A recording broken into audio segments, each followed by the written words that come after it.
All right, well, we're 1 minute past the half-hour mark, so I think I will start off while folks are still joining. My name is Elise Megan. I'm a Senior Program Associate for the National Center for Environmental Conflict Resolution, which is a program of the Udall Foundation. The Udall Foundation is a small independent federal agency which provides unique programs and services focused on the environment and Native nations to individuals, community, and institutions across the nation. From the Udall Foundation, I'm joined by my colleagues, Marcy Duprat. Marcy, can you raise your hand? Marcy is a Senior Program Manager for the National Center for Environmental Conflict Resolution, and she's the lead for our climate service area. I'm also joined by my colleague, Isaac Merson. Isaac, can you raise your hand? Isaac is a Program Associate for the National Center, and I'm also joined by Rachel Hamelman. Rachel, will you raise your hand? Thanks, Rachel. Rachel's a Senior Program Associate with the National Center as well, and together we staff the National Center's Climate Service area. We are excited today to be hosting a webinar focusing on addressing tribal infrastructure priorities through tribal federal partnerships, and this is part of our Collaborating for Climate Resiliency webinar series. During today's webinar, we will hear the story of how different federal agencies supported the Passamaquoddy Tribe to stabilize a shoreline that was rapidly eroding due to sea level rise. And we have three lovely panelists who will help us tell that story, and Isaac Merson will be introducing them shortly. So with that, I'm going to share my screen here. Are you all seeing my screen? Can I get a thumbs up from my colleagues? Okay. Yeah. So first, I want to kind of give a high level of who is joining us today. We had 246 people register, which is the highest amount of people we had register for our webinars thus far, which is exciting. And we have a diverse group of people who registered, different representatives across the federal government. You can see here is a few examples: FEMA, Army Corps, EPA, DOE. We also had folks from tribal nations, from universities, from the private sector. And this is really exciting for us to see, and we hope that you bring in your unique experiences from your agencies and organizations into our Q&A to help really bring the discussion to life. So we're excited to see you all with us today. And this graph pretty much just shows like the highest, like the most people who registered were from FEMA, USACE, and so on. But we had a lot of one-off people captured in the other category. So we basically have a lot of people on the call, and we're excited to hear from you. So with that, I'm going to turn it over to Isaac to share the agenda and go through the logistics for the webinar. Over to you, Isaac. Well, hi, everyone. Thank you so much for joining us today. We're really excited to be sharing this webinar with you. Just to give you a little bit of a roadmap for our conversation today. First, I'll hand the floor over to Marcy Duprat, who leads the National Center's Climate Service area. And she's going to share a little bit of information on the work that we do here at the National Center, including an overview of the Climate Service area, and a report on environmental collaboration and conflict resolution in support of federal climate initiatives. And then we'll get into the success story of the Pleasant Point Shoreline Revetment Project. So you'll hear the story from our three panelists, who are Ralph Dana, who's the Aquatic Restoration Coordinator for the Sabayak Environment Department of the Passamaquoddy Tribe. You'll also hear from Michael Stover, who is currently the NOAA North Atlantic Region Tribal Engagement Program Coordinator, and was at the time of this project the Tribal Program Manager for Region 1, which is the New England region for the Environmental Protection Agency. Finally, we'll hear about the implementation of the project from Lee Thibodeau, who's the Chief of Civil Engineering for the New England District of the United States Army Corps of Engineers. After we hear the story and some final reflections, we'll open it up to all of you for questions and for you to share insights as well using the chat feature. We want this to be an interactive experience. So feel free to share links, resources, and responses in the chat box. And we can go to the next slide here, Elise. And the way you'll do that is by clicking on the chat button on the bottom bar of your Zoom screen. And that's where you can kind of like engage with each other, introduce yourselves, just react as things are happening. Then we'll also be having a Q&A following the presentation. So for that, what we'd like you to do is hit the Q&A button, which is going to be to the right of the chat button on your Zoom taskbar. So if you click it there, that helps us to track questions so we can answer as many as possible. So just put your questions for the Q&A at any time using that Q&A function. And then my colleague Rachel Hamelman is going to be on hand to help. If you run into technical issues, yeah, please just send us an email at climate@udall.gov, and Rachel will be doing her best to monitor that and see if she can help you resolve those issues. Then a couple other notes. So this webinar will be recorded, and it's going to be posted to our YouTube channel, which is at NCECR Resources. And that's going to be there along with the rest of our Collaborating for Climate Resiliency webinar series. And there's several other videos that have already been posted there by our Native American and Alaska Native Service area. So we'll send you an email with the link to that after this webinar. So check that out and look out for the recording to share with your network. I think that's about all I have for now for introductory remarks. So I'll pass it over to Marcy Duprat. All right, thank you, Isaac. Next slide, please. All right, so I just wanted to say a couple more words about our agency, the Udall Foundation. I know it doesn't sound like a federal agency, but it is. Small independent agency in the executive branch. It was established by Congress in 1992 to honor Mo and Stu Udall. Brothers. Mo was a congressman from Arizona with a noted ability to work across the aisle, and Stu was one of the most consequential secretaries of interior in our nation's history. Both of them are known for their work in the environment, public lands, and natural resources, as well as their support for the rights and self-governance of Native nations. The foundation's mission is to work in the areas of the environment, public lands, Native nations, and natural resources, and in that arena, or those multiple arenas, to promote education, leadership, collaboration, and conflict resolution, and also to support the development of governance for Native nations. You can see our programs in the graphic there. The Native Nations Institute, the National Center for Environmental Conflict Resolution, and a congressional internship program. We run the Udall Scholarship Program, another program called Parks in Focus that connects young people with our national parks, and also the Udall Center for Studies in Public Policy. So we have a lot going on, and this team is part of the National Center for Environmental Conflict Resolution. Next slide.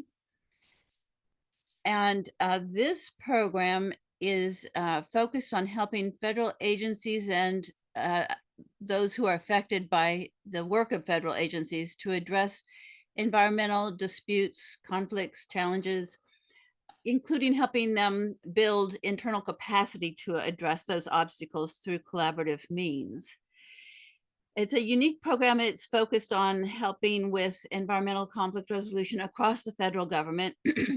Various other federal agencies have conflict resolution programs that are focused on their specific agency's work. We can help any federal agency across the government. We typically function as an impartial third party, so in the role of a facilitator or mediator. All of the conflicts that we are involved with have to have some nexus to the federal government, but typically they involve tribes, stakeholders from the public sector, both for-profit, nonprofit, all different levels of governance, from local governance up to the federal government. So it keeps us hopping. We have very diverse workload, and pleased to help on a lot of the cutting edge environmental conflicts of our day.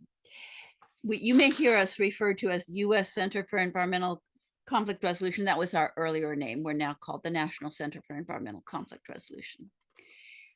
All right, next slide, please. So why are we so focused on promoting the use of environmental conflict resolution and collaboration? Well, because it has a lot of benefits. We refer to this as ECCR, if you hear us use that acronym, Environmental Collaboration and Conflict Resolution. So the benefits are detailed in a report that the Council on Environmental Quality put out in 2018 that is available at NEPA.gov. It is called Environmental Collaboration and Conflict Resolution, Enhancing Agency Efficiency and Making Government Accountable to the People. And it has documented benefits in terms of the efficiency of decision-making processes, the outcomes being more durable because they have broader support. It improves. It's an opportunity to improve relationships by improving communication and understanding, and governance, just increase capacity to serve citizens and be responsive to citizens. Next slide, please. So when I joined the foundation in 2018, I asked, how can the ECCR field help the federal government address climate-related challenges? And the way we tackled that question is that we undertook a systematic assessment that resulted in a report. And the assessment was based on interviews with senior federal personnel working in the climate arena. And we put the report out on udall.gov, our website. It's still available. You can see the image of it here on the screen. The report identified 5 challenges that the federal government faces in getting traction on climate-related challenges, and also 5 opportunities for where ECCR, Environmental Collaboration and Conflict Resolution, could be of help in overcoming those challenges. And it also resulted in the Udall Foundation launching its climate service area. Let's see, what do I want to tell you? Let's go to the next slide. Well, I do want to say that the climate service area's focus is on raising awareness and capacity of federal leaders to use consensus-based approaches for tackling climate-related challenges. And so these challenges, as detailed in the report, are the following 5 rose to the surface.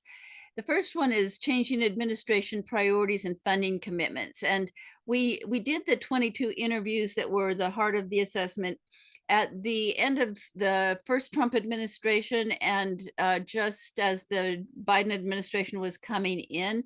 And so, they're interesting insights surfaced from the interviews, that it is not just the fact that each administration has different priorities with respect to climate, but just the fact that they change every 4 to 8 years is a challenge as far as getting traction on climate-related challenges. And also the changes in funding, because that reflects the administration's priorities and congressional priorities. And so when we did the interviews, the challenge was limited funding. That changed in the last few years considerably.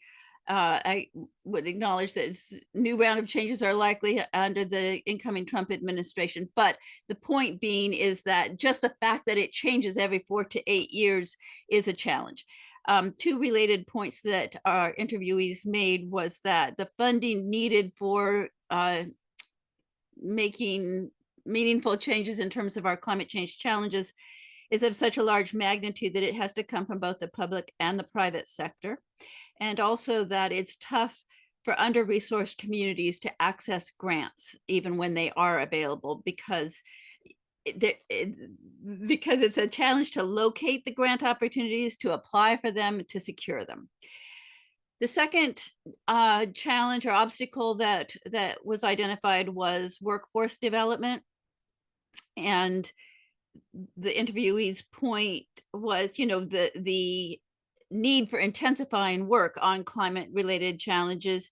And at the time we did these interviews, the workforce size and the skill set needed a considerable strengthening. And the kinds of knowledge and skills that were called out by interviewees as being really important were personnel who understood climate change impacts and vulnerabilities and how to assess vulnerabilities, personnel that understood the forms that resilience and adaptation can take, personnel who understood how to tailor and implement adaptation approaches by locale and sector.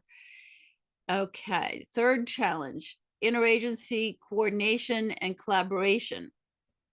So as you probably know, climate change is a multi-jurisdictional problem, and the various agencies within the federal government, let alone the different levels of government, have different missions and different priorities with respect to climate change, different procedures, different planning horizons, how far out they plan, is it 5 years or 50 years, different approaches to dealing with climate change challenges, and different resources to bring to the table, different languages and terminology and data sets and technical background. So it's challenging for the agencies to coordinate, let alone to coordinate with external parties. And so they have a need for collaboration around research design, data collection, and analysis. The fourth obstacle the feds face in terms of getting traction on climate challenges are collaboration with external parties, collaboration with the affected parties. And as I mentioned, multi-party collaboration has shown to be very effective and beneficial, and in fact it's a key to success in terms of getting traction, in terms of understanding climate change vulnerabilities. Various parties have different pieces of the puzzle in understanding where our vulnerabilities lie, what the options are for addressing any given climate-related challenge, who the potential partners are, and for syncing up on priorities and plans in order to make things happen. And the fifth obstacle is the magnitude of the need for information dissemination to the public on these challenges, the need to create a broad basic understanding and build the muscle memory for addressing climate change.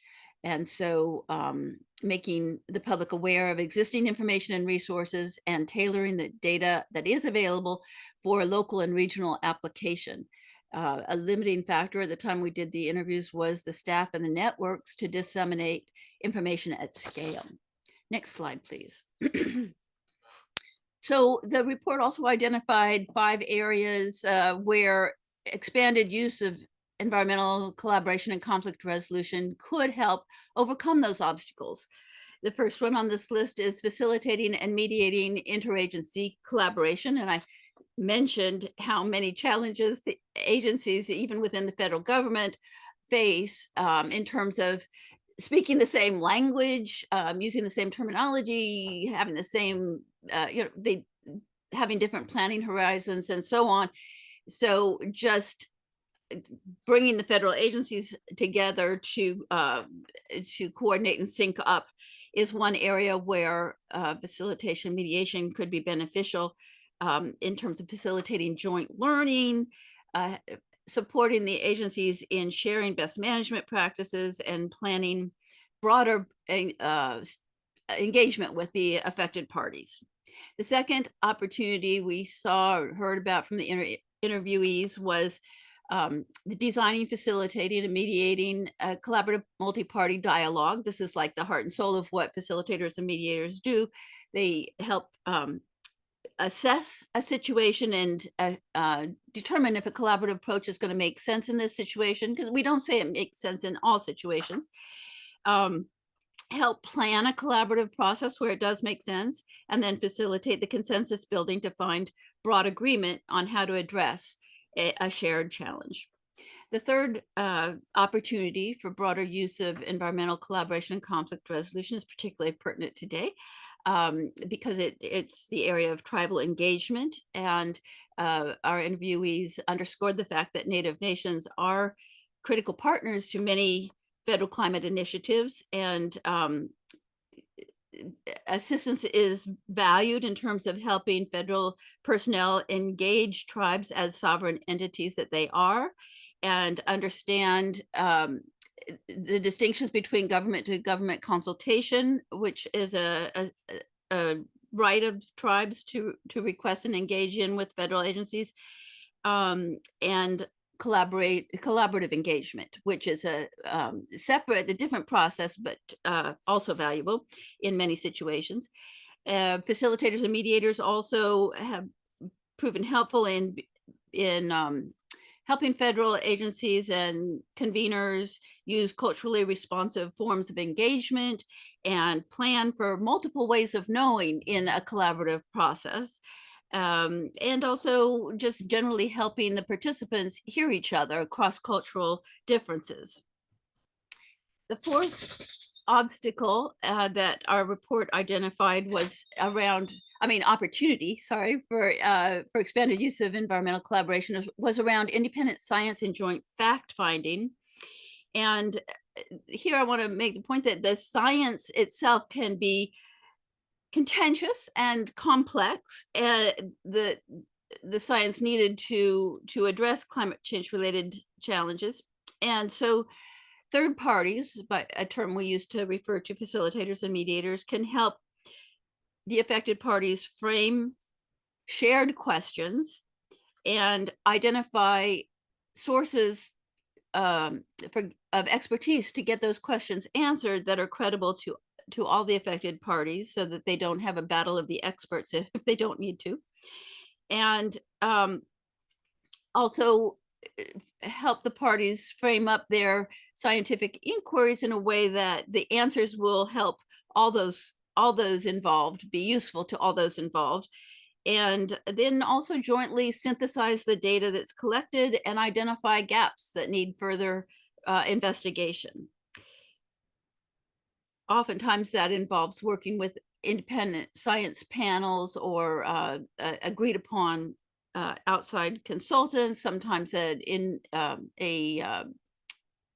advisory panel of technical experts from all the parties that are involved. And then the fifth area of opportunity for expanded use of environmental collaboration is collaborative capacity building. And that's one of my passions. Of course, it includes training in consensus building skills, but also helping agencies assess their collaborative capacity agency-wide and build a plan for strengthening it.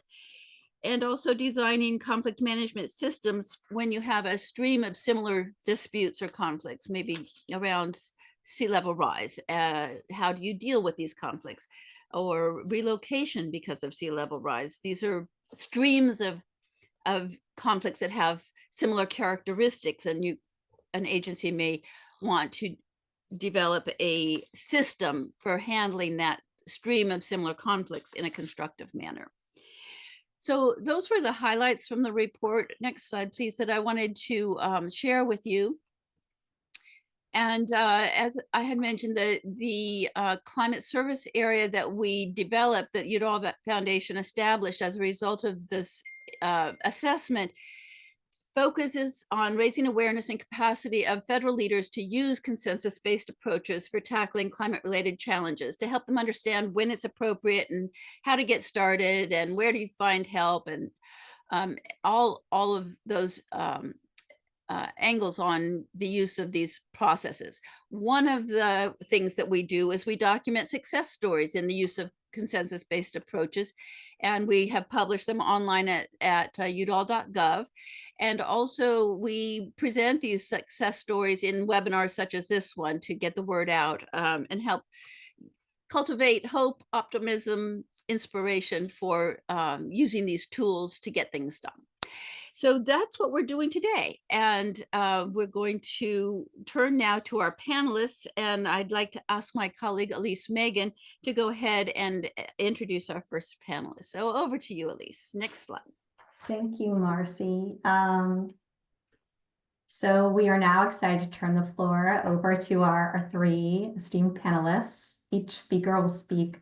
We'll share a little bit about the partnerships and collaboration that helped facilitate the success of this project, Specifically, Ralph will share from the perspective of the Passamaquoddy Tribe and the importance of collaborative partnerships between tribes and the federal government. Mike will speak to the initial problem solving and how different federal agencies mobilized and cooperated to support this work. And then we'll hear from Lee, who will speak to the collaborative design and implementation of the project. So with that, I'll turn it over to you, Ralph, for your portion. Okay, thank you so much, Elise. That was very kind. Hello, everybody. My name is Ralph Dana. I am a Passamaquoddy citizen from Sabayak. I just want to give you a little bit of background information on my community, where I'm from, and the site of this shoreline revetment project. Passamaquoddy, that's a translation, means Passamaquoddy. We are the people who spear pollock. That's in our name. That speaks to who we are. We are a riverine and marine tribe.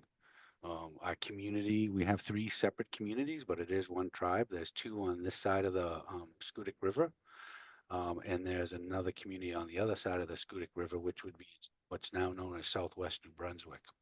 So those 3 communities compose the Passamaquoddy Tribe collectively. Fish, obviously, we are fishers. That's who we are. It speaks to everything about us, our subsistence, our travel corridors. Everything has been derived for many, many generations from the river and the bay on which we're situated. Next slide, please. Just a little background. As I mentioned, our territory goes from southwest New Brunswick down to northeastern Maine.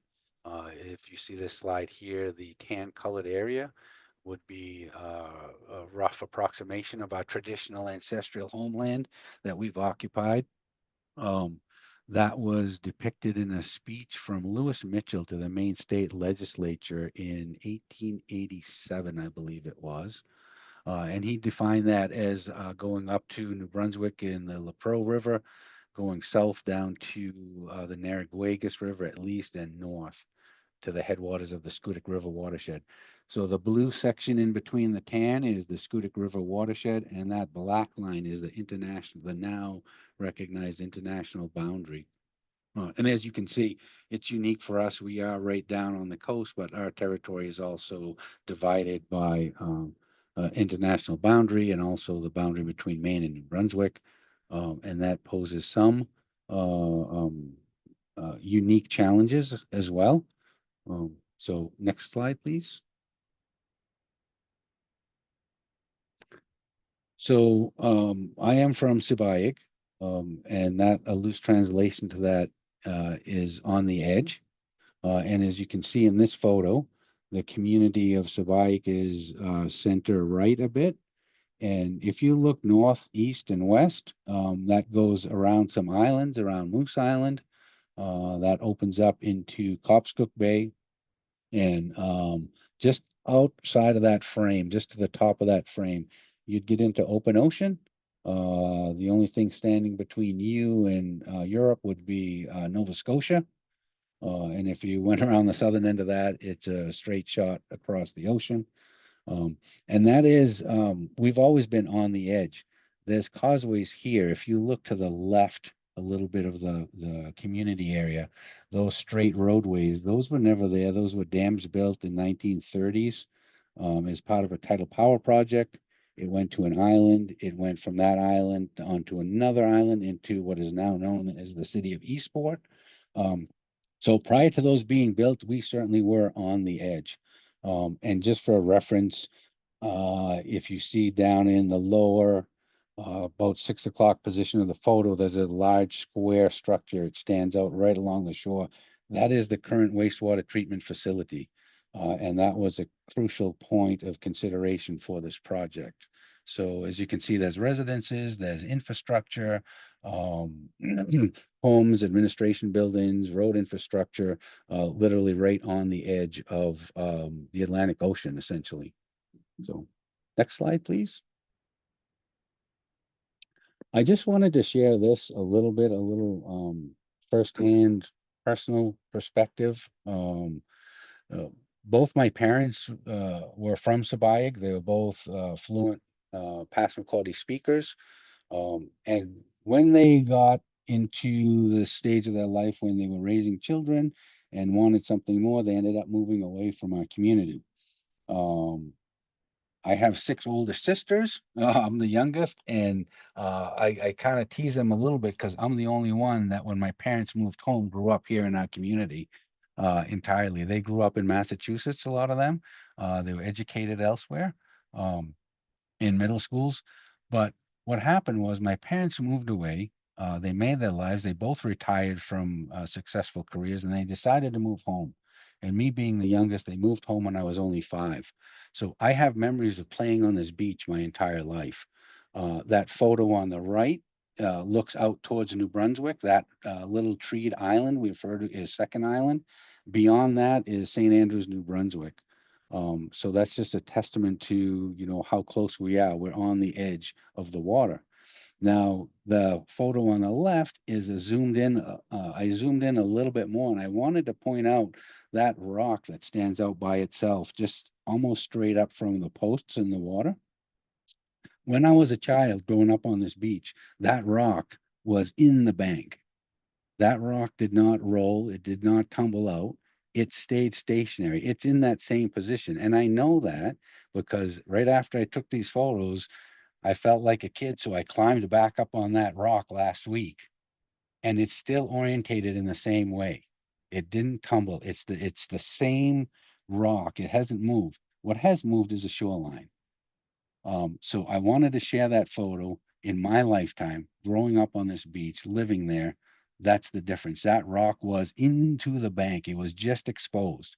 And you look at it today, there's probably about a 40 to 45 foot erosion that's taken place on that particular point. So I just wanted to share that as, referring to some firsthand personal observations growing up in the area. So next slide, please. Just another look. We're now looking back from that rock, and that standpipe is right above the wastewater treatment facility for a point of reference. And that's a significant change in, probably 40 to 45 years, which I used to think was a long time, but now as I'm well beyond that, it's not that long ago. I remember, like I said, playing on that beach, and all my childhood memories are down in through this area.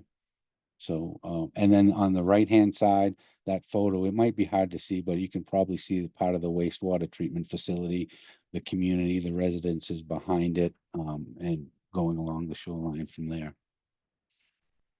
So, next slide, please. Now, I wanted to share this with you too. Before I go in and talk about this, I missed a little piece I wanted to touch upon. The Passamaquoddy indigenous people, coastal people, clearly we've been occupying these areas for thousands of years. And it's just been in the more recent times, the last 400 years or so, that climate change, sea level rise, adaptation to those issues has really come to the forefront for a lot of people. But I just want to share with you, this is nothing new for us. We've been dealing with this for thousands of years. When the seas continued to rise, we would just simply take a step or two back and reestablish more communities, and we would continue to live on the edge of the ocean. What's different now is, since development of those coastal areas, we don't have those land-based resources to step back to now anymore. So it's very similar. It's unique for the indigenous people, coastal communities, but it's an issue that impacts all humanity who's living on the coast now. This is an issue. What are we going to do? How are we going to manage this? I think there is a lot of oral history that indigenous nations possess. As I said, we've done this for thousands of years, and it's something hopefully we can manage and for the betterment of all humanity going forward. So I wanted to share this statement of cooperation. This is just an example. A lot of my work has to do with aquatic restoration, in the marine environment somewhat, but actually more so in the freshwater environment. And we're talking about conflict resolution today and some ways that we can collaborate and coordinate. Marcy talked earlier a little bit and touched upon consensus-based approaches to things. And I feel that's key if we want to be successful in anything. We recognize we can't do this alone. And I offer this as an example. This was a statement of cooperation. It was signed into by the interested parties. It's non-binding. It's simply a written document, an acknowledgement that there's a consensus among those parties and that those parties are committed to wanting to affect change and recognize that there's a lot of work to be done and that it needs to be done in a collaborative way. So that got some traction, and we did that back in 2013. Fast forward to 2022, it was successful. We were experiencing a lot of success with that, and more agencies signed in. The federal agencies in Canada, Department of Fisheries and Ocean, State of Maine, Department of Marine Resources, and USDA were the additions to that statement of cooperation. I offer this up because that's the only way I believe we're really going to be successful. It has to be collaborative. It has to be consensus. It has to be people who are willing, and it needs to be by people who feel strongly about these issues. And what I found out with this project here, it's timing. We need to have the right people in the right place at the right time to be successful. And this project that you're going to hear more about in a little bit, I think is a testament to having those incredibly bright, dedicated professionals in the right place when it was necessary. So next slide, please. And that's all I have for now. I will turn this back over to, I would assume, Isaac. Isaac or me, but Oh, either either way, one. I'm sorry. Yeah, no, I'm no, sorry. no. Thanks so much, Ralph. That was a really great presentation. I think you really helped bring that story through to life through providing the historical context and then also the personal anecdote. I think it was some really, really interesting insight, which kind of helped paint a broader picture of what we're talking about here today. So really, really thank you for those insights and the fabulous photos you provided. Thank you. And with that, I'll turn it over to Mike.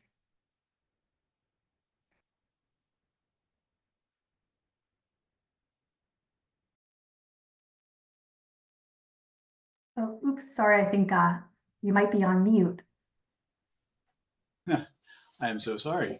I just was indicating that what a great introduction from Ralph. So thank you so much for that, and for the privilege of being here and telling the part of the story that I was involved in. So thank you for that. And as my introductory slide indicated, I, at this time of this project, was the tribal program manager for the Environmental Protection Agency Region 1, which includes all of New England. And in so being, at that time, I was involved in this project, and currently I am serving under NOAA, National Oceanic and Atmospheric Administration. So since I'm no longer with the EPA, I'm not representing EPA for the purposes of this webinar, but instead I'm telling the story out of my own personal capacity. So next, looks like we're on the next slide here. So Ralph gave a really good indication, a pictorial indication of where the tribe is. And I just have some more slides to show you the location of this project, which again is at the Passamaquoddy Tribe at Sabayak. And you see that it's located really in the easternmost portion of Maine. You can see, if we can go back to that last slide, please. You can see where the community is circled there on the left image, and then you can see on the right-hand side a closer up of where the community is located. It's also has been known as to be Pleasant Point. And you can see then where the shoreline is located and how it's exposed to the ocean, especially in that middle photograph there, where you can see it's located right on the bay. And you can see in this image here, it's right on the boundary of Canada as well. Let's go to the next slide, please. So to fill in some more details, the Passamaquoddy Tribe at Sabayak, it's a 300-acre rocky peninsula surrounded by water in eastern Maine. And it, as Ralph indicated, it sits where the Cobscook and the Passamaquoddy Bays converge. And as it is now the current reservation for Sabayak, it's also an ancient Passamaquoddy fishing village, of course. So Passamaquoddy people have been here for ages and ages. The current population is approximately 1,000 tribal members. It is governed by a tribal chief and vice chief, as well as a tribal council. And as Ralph mentioned too, it's part of a larger Passamaquoddy tribe that includes the Passamaquoddy Indian Township Reservation, approximately 50 miles to the north in Princeton, Maine, and also to the Passamaquoddy Nation at Schoodic in New Brunswick, Canada. The primary industries for the community are forestry, blueberry farming, and fishing. Next. So we saw some images so far of the community. I want to point out a few things here. As you can see here in this aerial view, with this the main central part of the reservation, you can see here where the bay meets the shoreline, and you can see from this image where facilities are located. Unfortunately, Google Earth doesn't differentiate between water and wastewater, but that is the wastewater plant facility you see located in the upper portion of the photograph, as well as tribal homes that are located really right next to the shoreline that, as you'll see in some photographs here coming up, have been impacted by the erosion. And just from an engineering perspective, as I am an engineer, wastewater facilities traditionally are designed to be at the lowest point in any community to take advantage of gravity flow, which is all great unless you're located near a coastline, of course, where you have issues like the tribe is currently facing. So with all good intentions, at this point in time, this facility was designed and constructed by the Indian Health Service, under Health and Human Services that I was actually part of prior to EPA. And then that was back in the early 1990s. And so back at that time, of course, there was no consideration of the threat of climate or eroding embankment at that point. But you can see here clearly how close these facilities are. And that includes not just the homes, but also the water and wastewater utilities that go throughout the village. Next slide. So I want to point out now, to make really clear what we're talking about, is the wastewater treatment facility. You can see here on the photograph on the right, the facility as it was in 2014. Standing in front of the embankment is, in the center, is the wastewater treatment operator, Gene Francis, and standing on the embankment is the Indian Health Service engineer. Both were obviously very big players in this project, but you can see here that active erosion, that raw embankment that's been happening, that has been a growing concern for the tribe at this time. And it was really great to see that rock that Ralph pointed out. I'm going to point out maybe not as cool picture of this, but the last manhole for the wastewater facility where the effluent goes out into the bay, which we call the wastewater effluent manhole. You can see in the year 2000 where that's located and the significant amount of land in front of that before it went to the bay. In the middle photograph is what you see in 2014, where the embankment had eroded away to the point where it actually actually started exposing this terminal manhole. And the wastewater operator, Gene Francis, put in some interim rock to help protect it. But you can see there from the year 2000 to the year 2014 that erosion was happening at a really, really quick rate at approximately 1 foot per year. So it really puts in that perspective when when Ralph mentioned the rock and where that used to be on land right next to the embankment as well. So this embankment definitely was being eroded at a very quick rate. Next slide, please. And here's an engineering drawing surveying the sewer manhole, that very same one that we just saw in the photograph in 2022. And you can see the sewer treatment plant relative to that manhole and where the embankment is. And again, 13 feet at that point in time from the center of the manhole to the top of the bank. And then you can see here, this is again in 2014, where the erosion just went right up to that manhole. So incredibly quick rate of erosion.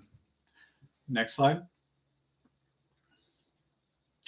And here's some more images here of where that facility is located, where the sewer outfall goes out into the bay, and those facilities, not just the wastewater facility, but the other facilities and structures that were and continue to be threatened by climate change and so forth. But the most immediate thing was this eroding embankment. And you can see here, right along the shoreline, there's tribal homes, as well as a senior center and other tribal facilities that are located there.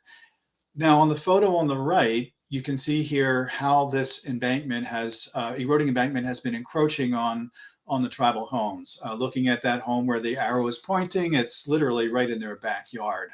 And you can also see in this photograph, you see that pinkish stone there, and that was an attempt earlier at providing some protection on the slope, but that ultimately did fail, and erosion continued. And you can see how that has continued over time. And we'll go to the next slide. So in around 2013, the Environmental Protection Agency modeled some climate change impacts for this community. They looked at storm surge as well as sea level rise. And from what you can see here in this photograph is that the projected sea level rise to the year 2100 is projected to be 2 meters from the SLAM model you see on the right.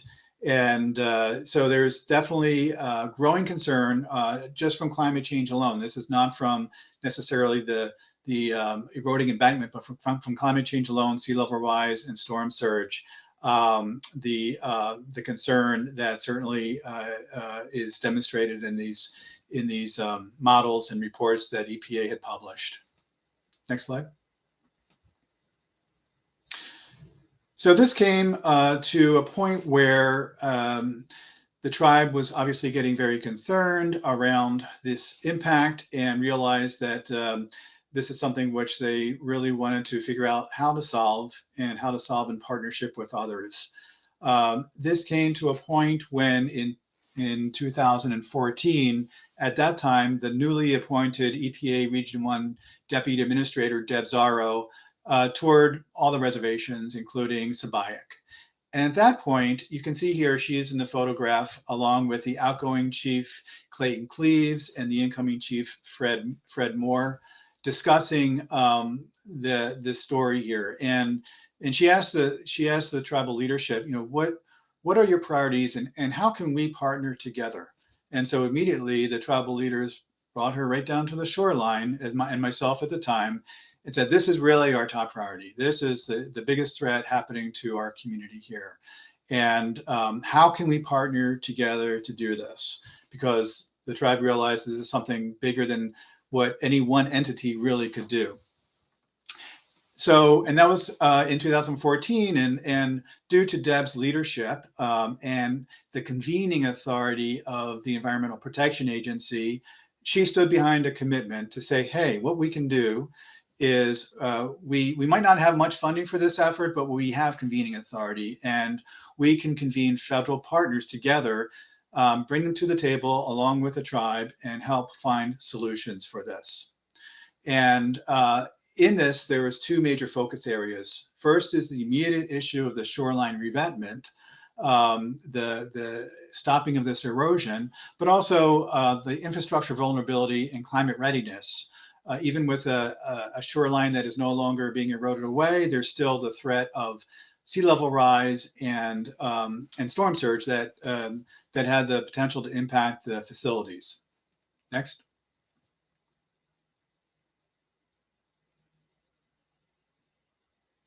And so I was charged under Deb Zarro's leadership to do this convening of federal agencies. And so we brought nearly all of the applicable federal agencies to the table, along with the tribe, to initiate a planning process, to determine what resources could be brought to the table from the expertise, from funding, from resources, from skills and capabilities to help address this problem.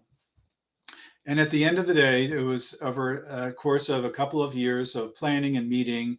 There were 4 partners that were able to come through with funding to address these needs. And the Environmental Protection Agency contributed funding to the program, to the project rather, because of the connection with the Safe Drinking Water Act with drinking water and the Clean Water Act with wastewater infrastructure funding. And so the Environmental Protection Agency was able to contribute a sum of money. The Indian Health Service, under Health and Human Services, also contributed funding. As I mentioned before, there's a branch of the Indian Health Service called the Sanitation Facilities Construction Branch. And so the IHS has invested in water and wastewater infrastructure on tribal communities. And so certainly this is in their interest as well to address this issue, particularly as it was threatening the wastewater plant that the Indian Health Service designed and constructed a number of years ago. Also, the Department of Housing and Urban Development. There's certainly tribal homes that were threatened here, and through their imminent threat program, the tribe was able to secure funds as well to begin to mitigate this concern. And of course, lastly is the U.S. Army Corps of Engineers that we'll hear from in the next presentation, who also contributed certainly the bulk of the funding as well as the technical expertise towards this effort. And so the Environmental Protection Agency was charged to definitely to manage this project from the planning aspect. And so we did a number of things. We had meetings and maintained a project dashboard that included timelines, budget, and schedules for all of these agencies that were involved, including the funding agencies. And that was to address the shoreline protection, as well as infrastructure and wastewater plant protection, vulnerability, and preparing for climate readiness. And in the photograph on the right, again, that's our Deputy Regional Administrator at the time, Deb Zarro, with Clayton Cleaves, the outgoing tribal chief. Next. So this, not that you can read these very clearly, but these are examples of the bringing together of the agencies involved. Again, there are 7 agencies total that came to the table with varying degrees of assistance, and also the schedule and dashboard that we put together to keep track of these scopes and timelines of when things are projected to be initiated and completed. Also, the breakout of the funding and the balance needed in this case here for completion of projects. On the left is the actual shoreline, addressing the shoreline issue, and on the right, which we won't get into in this presentation, is addressing the vulnerability of the wastewater treatment facility, and to conduct a vulnerability study to see if it makes sense to keep it where it is, but raise everything up, to put barriers around it, or to consider managed retreat. And the tribe continues with that effort on that part, with the planning for addressing those needs at the wastewater plant, which looks like it's going to be a managed retreat process. Next slide. And I'd like to mention too, so the tribe, as I mentioned, was able to secure from Department of Housing and Urban Development imminent threat funding.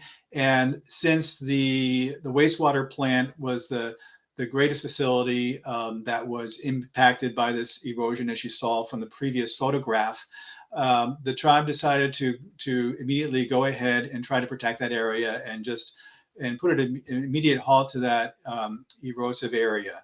And so they used imminent threat funding to protect approximately 300 feet of that shoreline from further erosion as a stopgap measure, just to get things stabilized in that area right in front of the wastewater facility.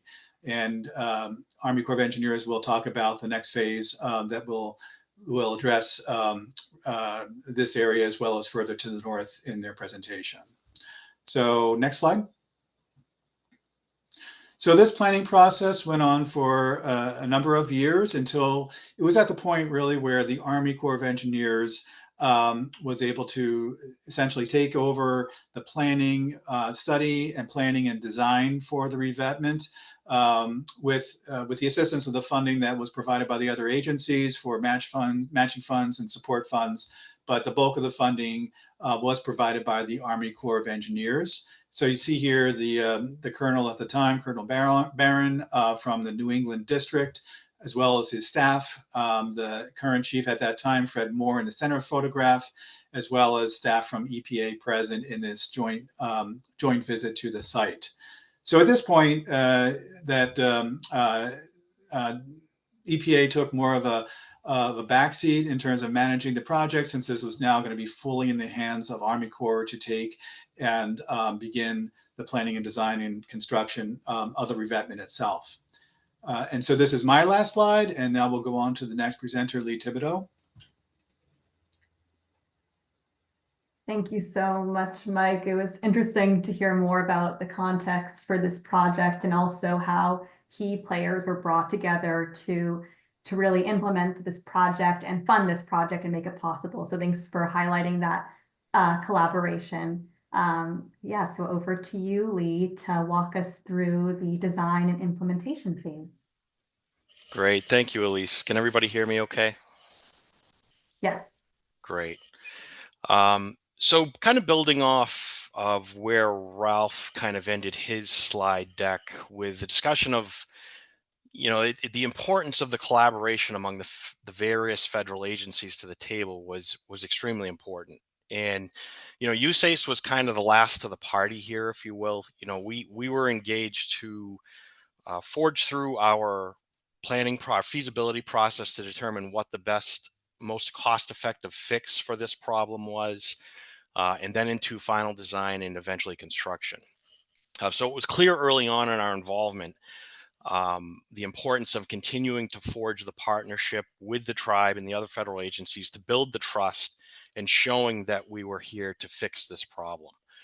And I think we had some challenges along the way, particularly with some of what COVID brought to the table when the world was kind of turned upside down and it was hard to get people to a meeting or, just various complexities through that time period. I do think success was realized as construction began and the proof of why we were all here started to take shape. People could actually see it and see that we were here to help them.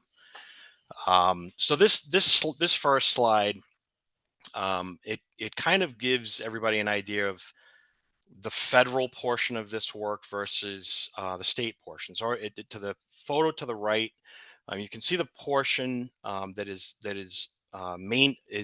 essentially built and maintained by Maine DOT. You can actually see the change of the color of the stone. The federal portion was broken into two phases, kind of getting back to where Mike left off, where the tribe did get some emergency funding to, put some stone out in front of the wastewater treatment plant, which ended up requiring the Corps of Engineers to pull that portion of the project out of our feasibility study, because essentially it was temporarily fixed, right? As we progress through phase one, as you can see in the picture to the right, it became clear that the temporary protection in front of the wastewater treatment plant was going to need some additional design and more robust construction based on a lot of the factors that are leading to the coastal erosion here. And I'll get into this a little bit more in the presentation, but essentially the point of this slide is really just to say that we did get through the final feasibility study and environmental assessment for phase one in the summer of 2018, and then we received funding and the design started in August of 2019. Next slide, please.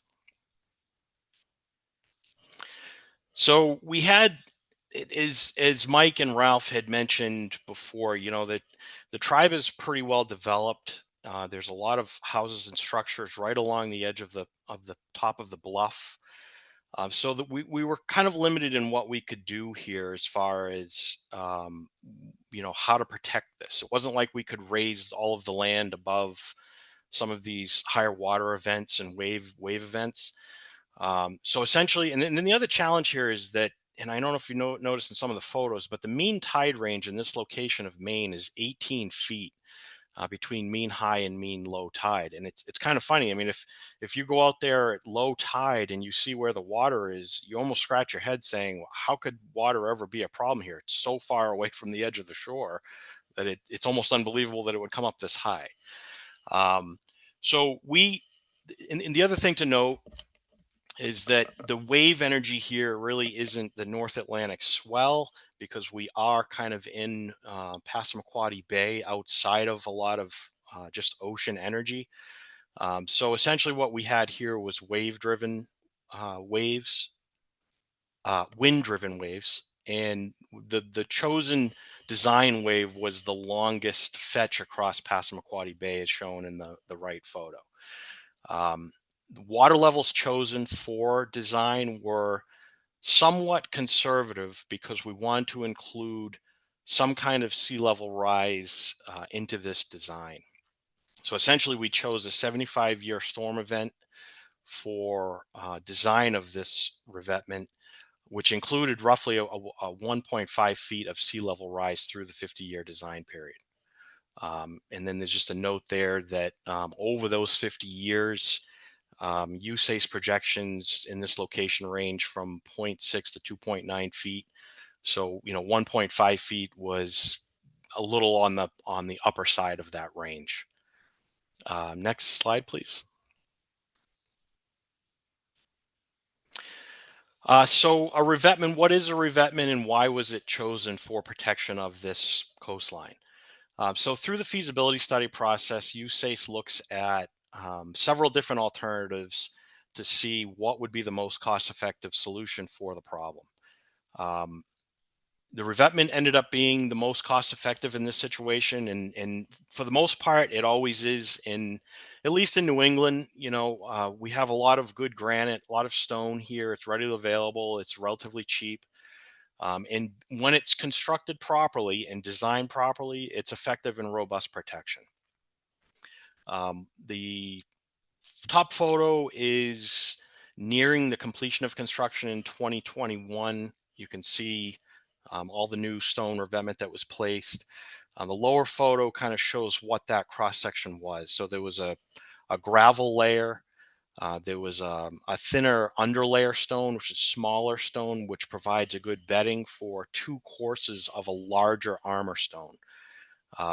The armor stone was sized roughly 2.25 foot in mean diameter, and we had 2 layers of those that were interlocked in. The other thing to note here, there was a lot of collaboration through design with the tribe. There was a fair amount of existing stone that was kind of sporadically placed through this whole location before we built our new structure. And in a normal project, that might be loaded into trucks and then hauled away. In this case, we collaborated with the tribe and said, look, you've got quite a bit of this stone. There could be some potential use for it down the road. And they agreed, and we found a spot on the other side of the tribe land, and we had the contractor remove and truck all of that over there for their future use. Next slide, please. So a little bit more on the design considerations. As I mentioned before, the top of the revetment, or the top of the bluff, was roughly elevation 18 in most places. Some places it was a little higher, some places a little lower. But clearly the design of whatever we did here was limited by the height of that existing developed bank. So with that said, normally if we had more height, we would build a higher revetment to better break up wave energy. Given that we didn't have that option here, we focused more on sizing the armor stones to resist the wave forces, as well as a revetment crest that could withstand breaking wave energy falling over it and preventing erosion. The stone size used for this revetment I had mentioned before, it was based on the 75-year wave height return period. Next slide, please. So some of the design considerations we dealt with here. So the upper right photo shows some existing drain pipes that exited out into the ocean, draining stormwater and from different areas within the developed portion of the land. So we had to come up with some way to safely extend those drain pipes out through the revetment so they would remain operational for the foreseeable future. We had different areas along the toe of the ledge where there was exposed ledge at the toe location of the proposed revetment. And we were fortunate here in that ledge was fairly well weathered.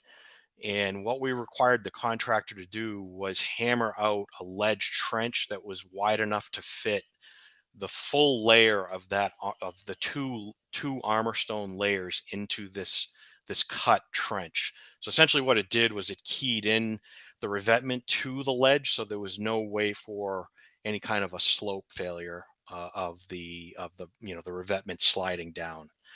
A few other things that are in our specifications. There's always a drop in freeze thaw test. The drop test is in the photo on the right. It's literally as simple as it sounds.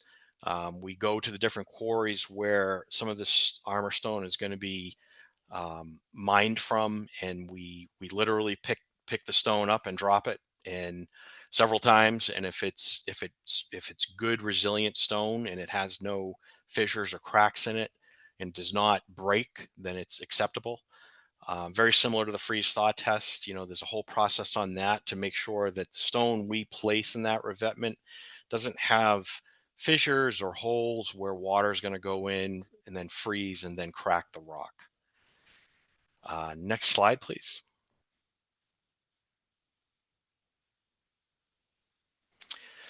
So getting into construction. So contract was awarded to Carver Construction in August of 2020. So this was, note the timeline, it was shortly after the start of the COVID pandemic. So there were certainly some challenges with just getting people to the site safely, and just getting a lot of the stupid stuff that we dealt with through that time period, just getting hotel rooms and can we travel, is it safe, this kind of stuff. The contractor had so it had never done any federal projects or any USACE construction projects, so it was kind of unclear on our specifications and requirements.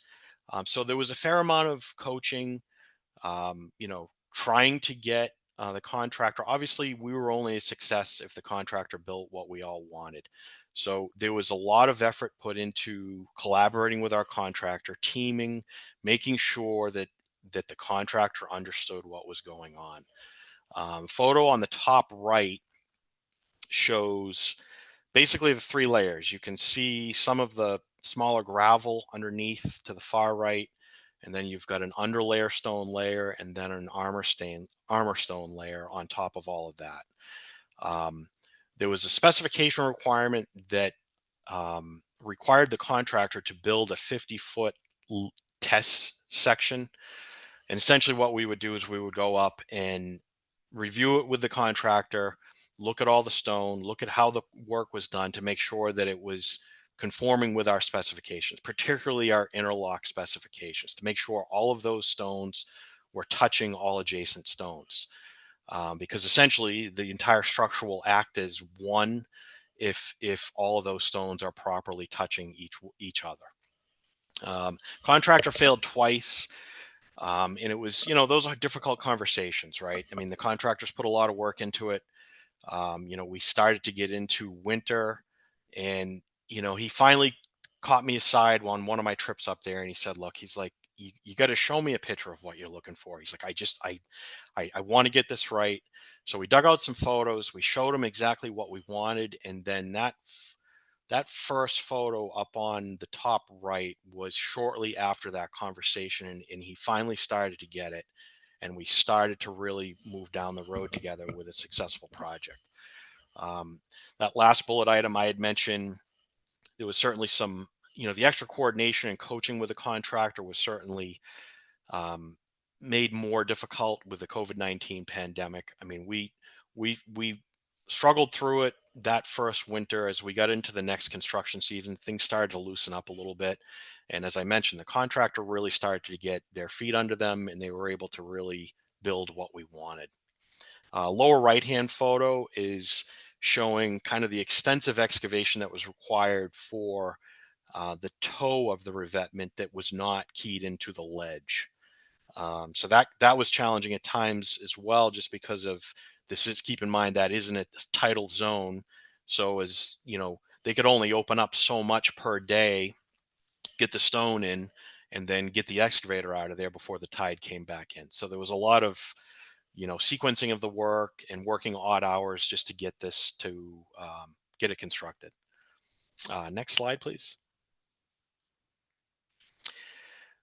So here we've got, I don't think I did mention yet, but the contractor was extremely determined to produce a quality product. He's a former Marine, and just said to us, look, I'm going to get this right, but you just got to help me get exactly what you want.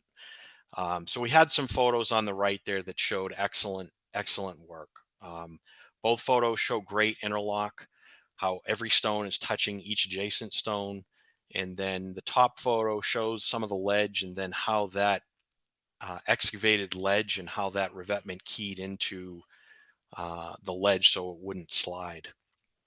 Once the contractor really fully understood what we want, they really performed well. There were some continued experience, stone delivery delays that kind of plagued us as we got into the next construction season, but we did work through those, and we did get to a successful completion in the summer of 2021.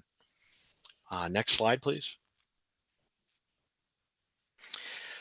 So this is kind of the glory of it all right here. This is the success of everything that we put into this. The photos on the right were towards the end of summer of 2021. You can see very good interlock in the stone. The upper photo shows one of the drainage pipes right in the middle of it that's kind of keyed in, and stones bridged over the pipe.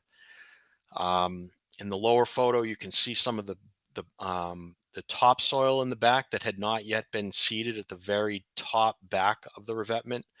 And then in the photo on the left is from a full year later, and you can see where grass has now taken hold, and you can see the full revetment crest in a location where the ground is slightly higher than it, that elevation 18. Next slide, please.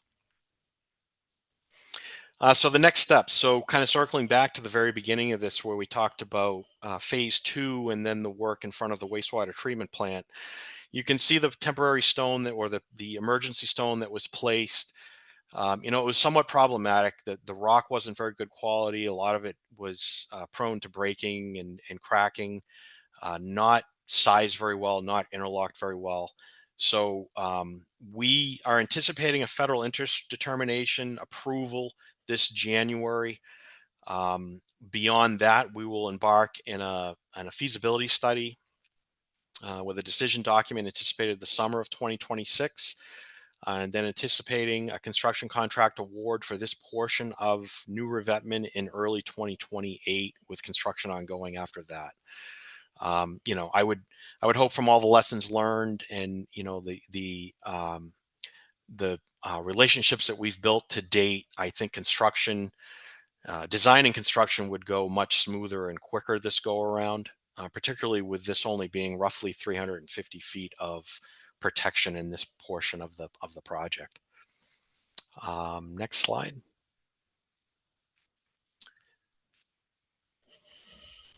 All right. Thank you so much, Lee. It was really interesting to hear like the technical underpinnings of this project and the collaboration that was fundamental to making it all work. So I really appreciate you taking the time to share your slides with us. To sort of close out our panel section of the webinar, I'm going to ask the panelists one final question, and then we can begin a Q&A session. But I'd like the three of you, Lee, Ralph, and Mike, to each share a key takeaway that helped make this collaboration successful. Maybe we can start in the order with which we did the panel. So let's start with Ralph first. Okay, thank you, Elise. And thank you, Mike and Lee as well. It's been a pleasure. I think for me, I touched on it a little bit earlier when I spoke. I think that one of the key takeaways is something that unfortunately we don't have a lot of control over sometimes, and that's just the timing. Just having the right people. I wish we could have more control over that, but just the right combination. It's that thing that we really can't coordinate sometimes, and we're just so fortunate to have these people in the right place at the right time to make this successful. But to that end, maybe at least somewhat of an answer to the question could be, trying to identify that and make sure that you have those folks available, and try to coordinate them as best you can and bring whatever they have to offer to bear on the particular situation that you're confronted with. And I suppose that's a testament or an appreciation, I guess, for everybody who was involved with this project.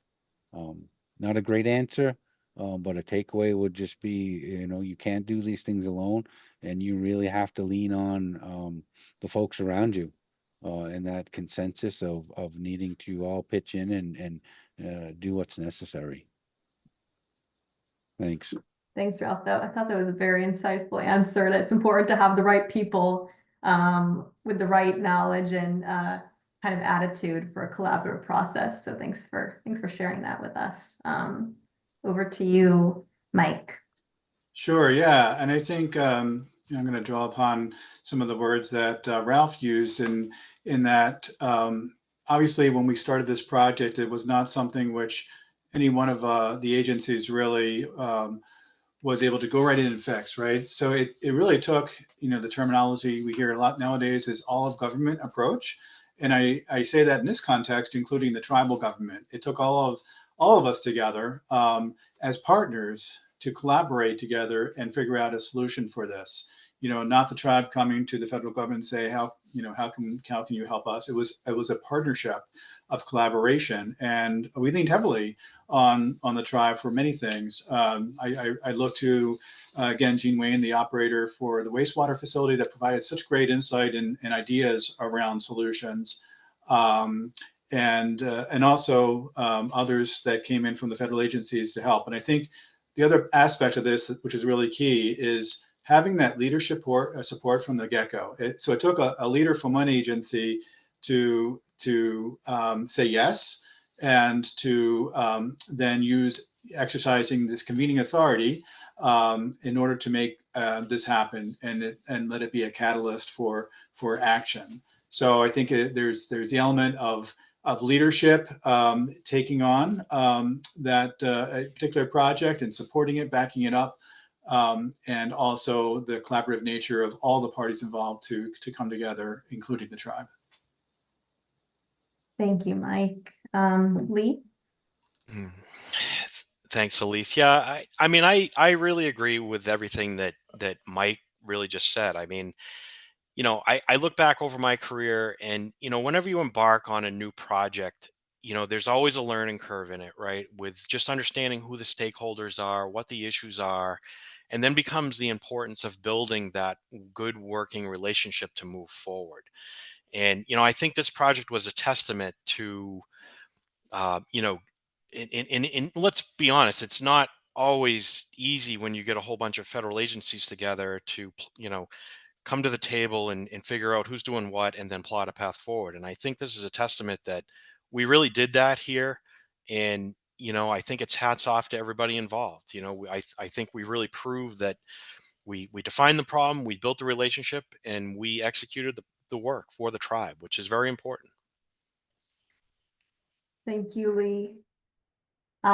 Just want to take a quick moment of gratitude.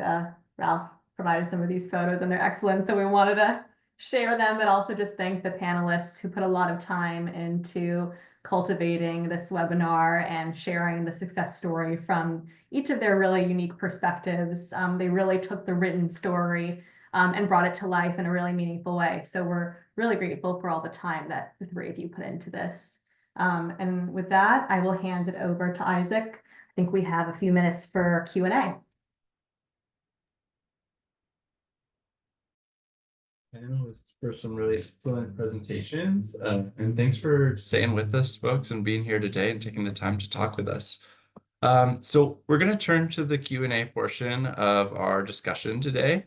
So we're going to open the floor to questions. You can put them in the Q&A box, and feel free to use the chat function to share kind of thoughts and reflections and insights you've had while listening. And then while you percolate on kind of what you might want to ask, we're wondering if any of you are involved in federal tribal partnership of some sort, kind of dealing with a climate-related challenge.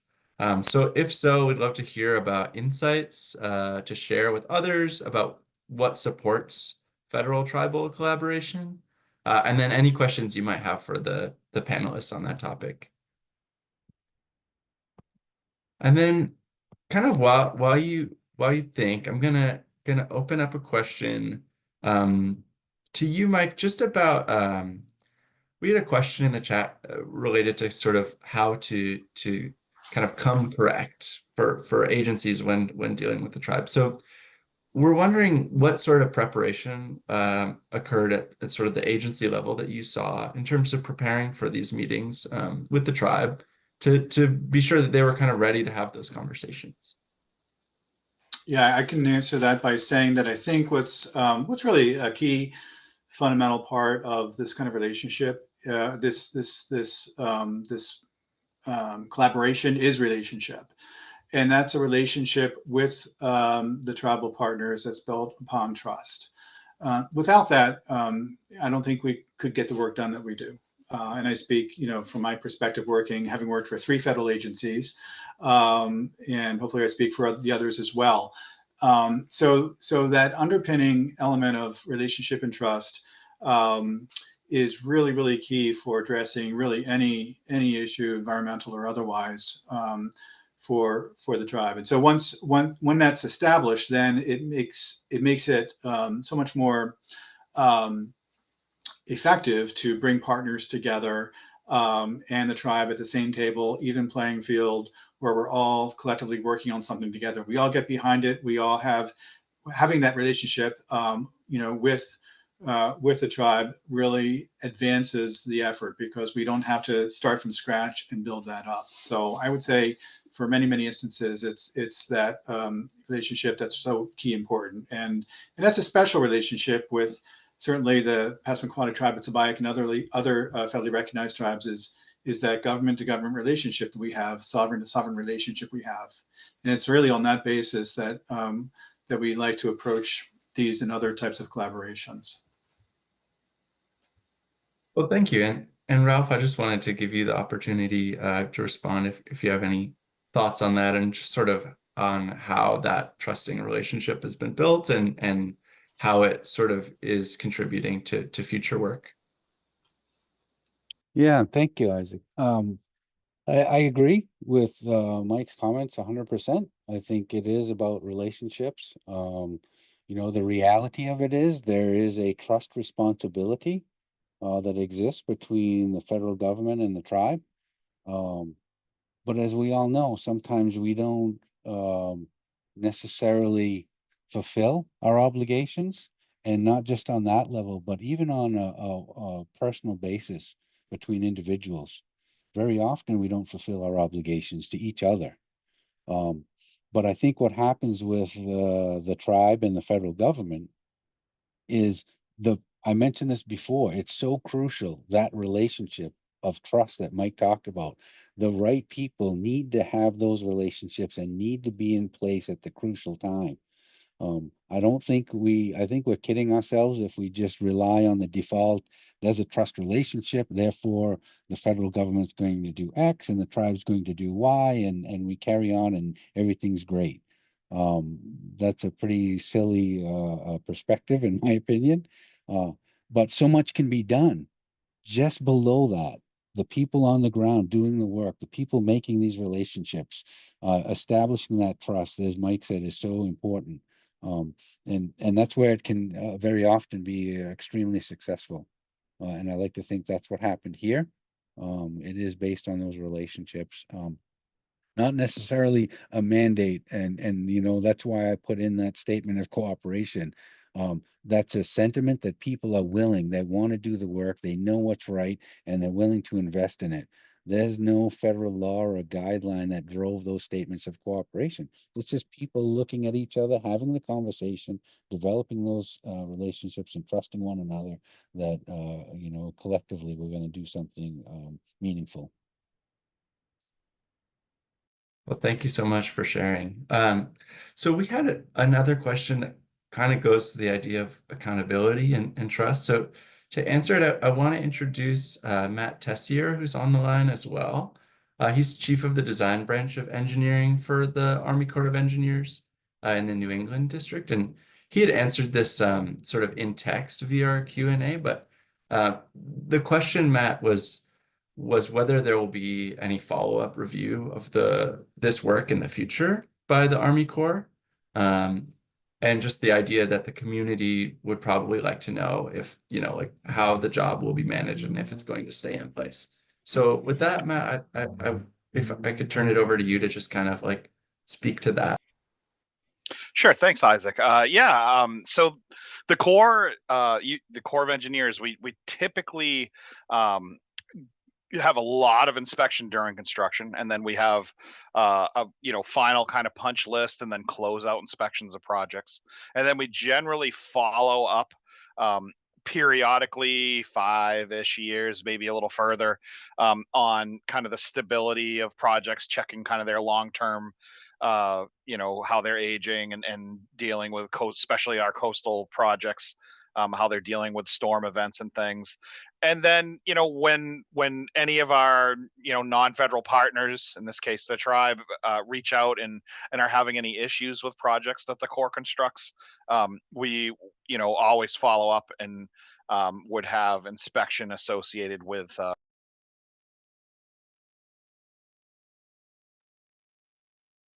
Oh, Matt, it looks like you've gone on mute. Oh, yeah, sorry about that. Yeah, so there's many different kind of layers of inspection, but that was a lot of long answer to just highlight that the Corps is committed to kind of the long-term viability of the projects they install. And Lee, I wanted to give you the opportunity to add anything you'd like to Matt's comments. Nothing to Matt's comments. I just would want to kind of build upon what Mike was talking about a little bit and Ralph was talking about a little bit. I mean, I can remember being engaged in this project years and years ago, and some of the interactions I had with Gene Wayne Francis at the time, who was the superintendent of the wastewater treatment plant for years until he retired not too long ago.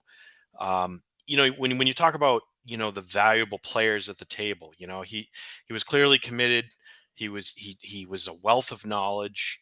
I think without having somebody like that as part of the team, we would have all struggled a lot more than we did.